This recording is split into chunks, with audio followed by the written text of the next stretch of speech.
Did you know that January is now the biggest month for people to pop the question? It kicks off the race to start all that planning for the walk down the aisle in the summer. And if you can survive those details, the invitations and who sits where and those bridesmaids' dresses, well, then what could possibly go wrong on the big day itself? Well, as you're about to see, just about anything. Amy Robach took this look at disasters on the way to saying, I do. Ravenna Coe was the kind of bride that prided herself on the details.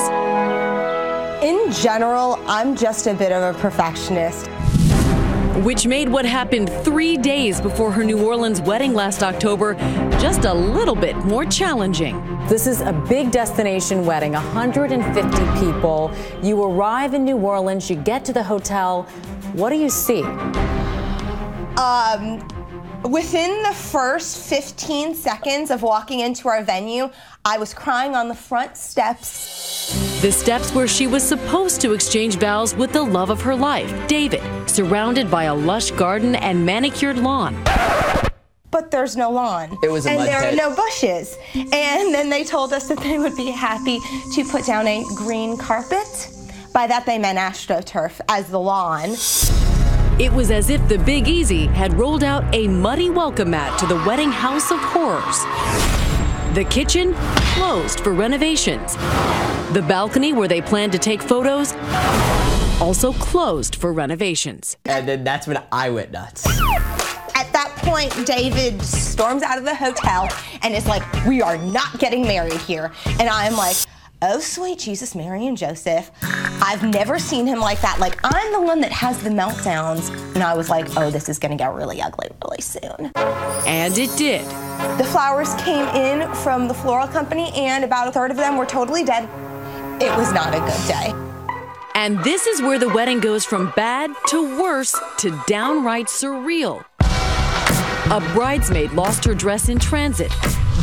David's three-piece suit arrived 3 sizes too big. Then, the night before her big day, Ravenna clocked her head on a door.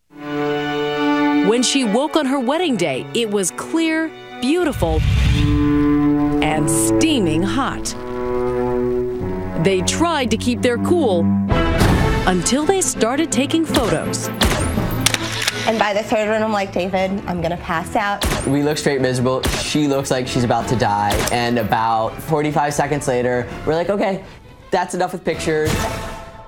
Everyone prepares themselves for maybe one little hiccup or one thing to go wrong, but it sounds like everything that could go wrong did go wrong. It really did.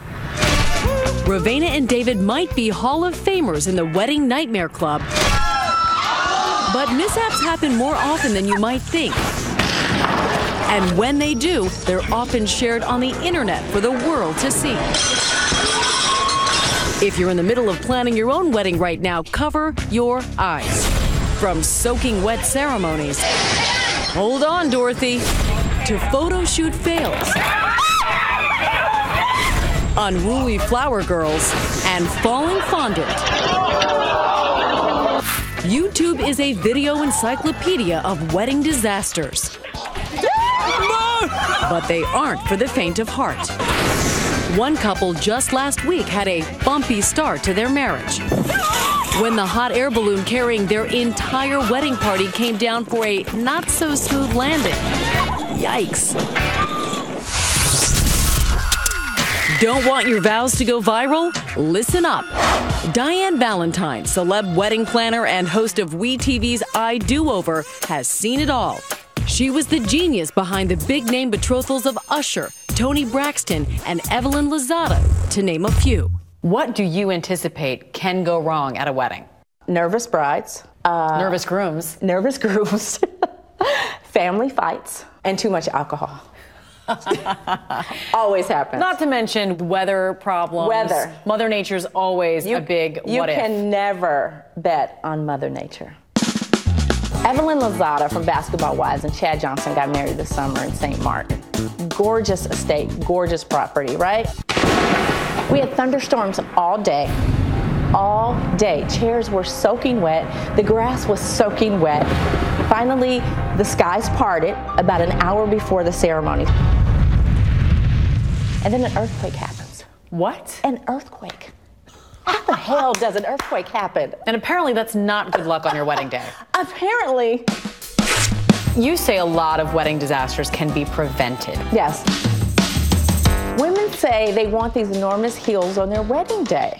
It's an absolute don't, because you've got to wear that heel all day and all night. Now, Amy, I don't know about you, but my mother would be appalled to see a bride at her reception in her bare feet or her flip-flops. That might have happened to me.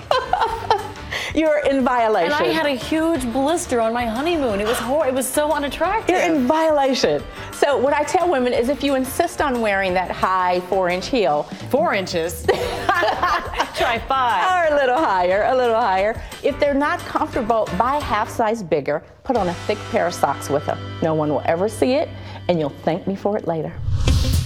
But Diane's top tip is remain calm. For a bride, I try to tell them is remember what is most important. The day is about love. Does that usually work? It does. The key is to calm them down, because if it escalates, there's no stopping it. And usually the bridesmaids are awful for that. Yeah, they're awful. They feed into it and feed into it. Oh my God, honey, what are we gonna do? Oh my God, I'm so sorry for you. Oh, it's gonna be so bad. It's such a disaster. You know, I have to come and say, hey, pull it together.